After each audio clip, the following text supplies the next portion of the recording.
Now today we are going to learn some features of MS Word. Yesterday I have told you about its components.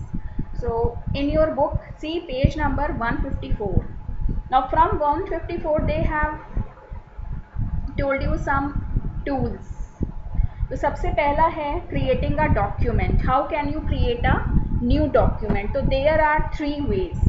First way, you can click on this quick access toolbar. Okay, on quick access toolbar you will get new button. If it is not there, you click on this small triangle and from here you can select. So it will appear on the quick access toolbar and then you can click on new button. See, new file appears. Okay, second way, click on file and click on new. This is the second option, and click on blank document. Okay, now third way, or either if you will click on file new, so there are so many templates are also given. Okay, these templates, suppose you are an author or a writer and you want a ready-made templates, you can select. You can see so many topics are also given. So it's your choice whether you want a blank document or whether you want some type of template. Okay, this is the second way. Third way, press Ctrl plus N. Okay, when you will press Ctrl plus N, this is a shortcut key. As I have told you, you should know all the shortcut keys to do simple tools to apply some features. So to create a new document, Ctrl plus N. So in this way you have learned three ways. Shortcut key, first you have learned from quick access toolbar, second you have learned on file new, and third you have learned from Ctrl plus N, shortcut key. Now we are going to learn what is word wrap feature and what is enter key. What is the difference between these two? तो उसके लिए मैं आपको कुछ type करके दिखाती हूँ. See, I am typing. Now you can see when I am typing itself, cursor appears on the next line. अपने आप cursor next line में आ रहा है when line ends. You can see on the screen. This is called word rap feature. Word rap में क्या होता है कि जब आप स्क्रीन पे टाइप करते हो तो अपने आप जो कर्सर है वो नेक्स्ट लाइन में आ जाता है. ठीक है, वो होता है word wrap. Means you need not to press enter key. अब एंटर की क्या होती है?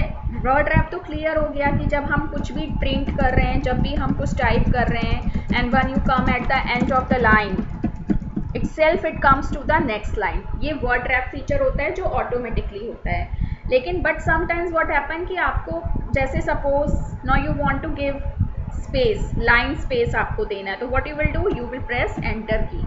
ठीक है, या आप कोई लाइन न्यू लाइन से शुरू करना चाहते हो. सपोज अब मैं नेक्स्ट लाइन ना न्यू लाइन से शुरू करना चाहती हूँ. ठीक है, तो पहला तरीका तो ये है एंटर फ्रेज प्रेस करने का.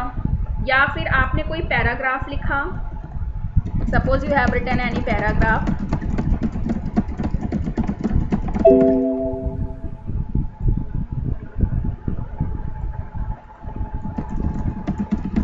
You are writing a paragraph. अब आपका ये पैराग्राफ एंड हो गया.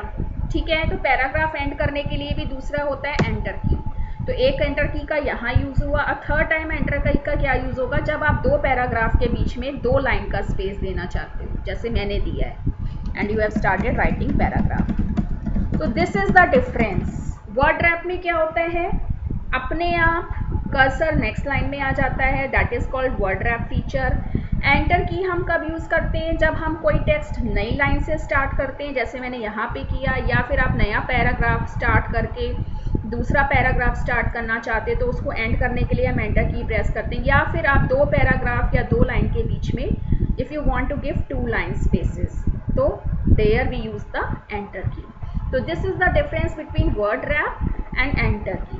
Enter key you need to press when you want to give a paragraph space, line space, or if you want to end a paragraph. And word wrap feature, which is automatically when you end a line, it brings the cursor to the next line. ठीक है, तो अब हम एक नई file ले लेते हैं by pressing Ctrl plus N. अब हमारा थर्ड जो फीचर है फॉर्मेटिंग मार्क्स.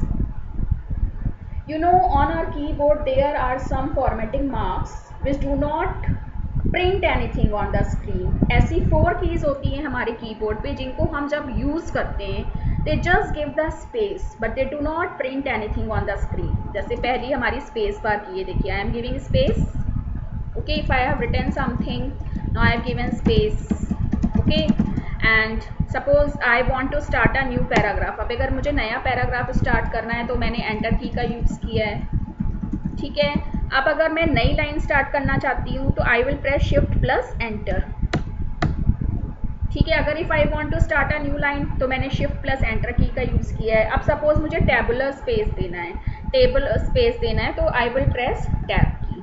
तो यू कैन सी जब मैंने इन 4 कीज़ को यूज़ किया, when I have used space bar key, when I have used enter key to end a paragraph, to start a new paragraph, or when I have used shift plus enter to start a new line, when I have used tab, it does not print anything on the screen. लेकिन if you want to see, अगर आप इन keys को देखना चाहते हो, if you want to see कि आपने इन keys को कहाँ यूज़ किया है, तो we have this button, okay, which is known as show hide button. See, when I will click on it, अब ये आपको शो कर रहा है आपने कहाँ पे ये कीज़ को यूज़ किया. ये देखिए, ये बैक स्पेस की का साइन है. मैं आपको स्क्रीन पे दिखाती हूँ. जब हम बैक स्पेस की यूज़ करते हैं तो डॉट आता है.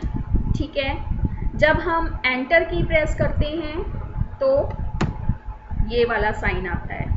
ठीक है, अगर हम शिफ्ट प्लस एंटर की प्रेस करते हैं, शिफ्ट प्लस एंटर हम कब प्रेस करते हैं, when I want to start a new line like this. ये देखिए, जब हम नई लाइन स्टार्ट करते हैं तो shift plus enter, paragraph start करते हैं तो एंटर की, और जब हम टैबुलर की का स्पेस टैब की का यूज़ करते हैं तो इट प्रिंट्स दिस मार्क. तो using this button show hide button which is given on home tab, ये होम टैब पे होता है. When you will use these keys and you want to see where you have use these keys, you can click on this button. अगर आप इस पर दोबारा click करेंगे it will hide. If you want to see, click on this, it will show you. So in this way we can use show hide button to see these non GUI keys. इनको हम non GUI कहते हैं because they do not print anything on the screen. अब हमारा next है saving a document. All of you know it's very easy. How can you save? तो save करने के कई options हैं. Either click on this, ठीक है, और either you click on file, save as, ठीक है, या फिर आप किस पे क्लिक करोगे, कंट्रोल एस, ये इसकी शॉर्टकट की होती है. अब सेव और सेव एज में क्या डिफरेंस होता है. Save as help us to save a file with a name और if I want to create a password. Save option is only use to save the changes. दोनों क्यों दिया होता है, जैसे आपने पहली बार फाइल सेव की, ठीक है, सेव एज पे क्लिक करते हैं, select the folder where you want to save it. Is that clear. अब मैंने इसको एक नाम दे दिया SIS सपोज, ठीक है, सेव. अब ये फाइल हमारी सेव हो गई. ना इसको क्लोज कर देते हैं. जितनी भी फाइल्स हमने ओपन की हैं, I want to close all. ठीक है, अब उस फाइल का नाम हम याद रखेंगे. क्या है उस फाइल का नाम, SIS. ठीक है, अब now I am going to open that file, open, this is the file. अब मैं अगर इस फाइल में कुछ चेंजेस करती हूँ, suppose I am going to write some changes, I want to make some changes, तो मैं बार बार सेव एज पे नहीं जाऊँगी, क्योंकि अगर मैं सेव एज पे गई तो वो मुझसे फोल्डर पूछेगा, फिर मुझे उसका नाम लेना पड़ेगा. तो जब हम सिर्फ चेंजेस को सेव करते हैं तो क्लिक ऑन सेव. मीन्स जब फर्स्ट टाइम अपनी फाइल को आप सेव करोगे तो you will use save as button, okay, and when next time you are going to use, तो यू विल यूज सेव.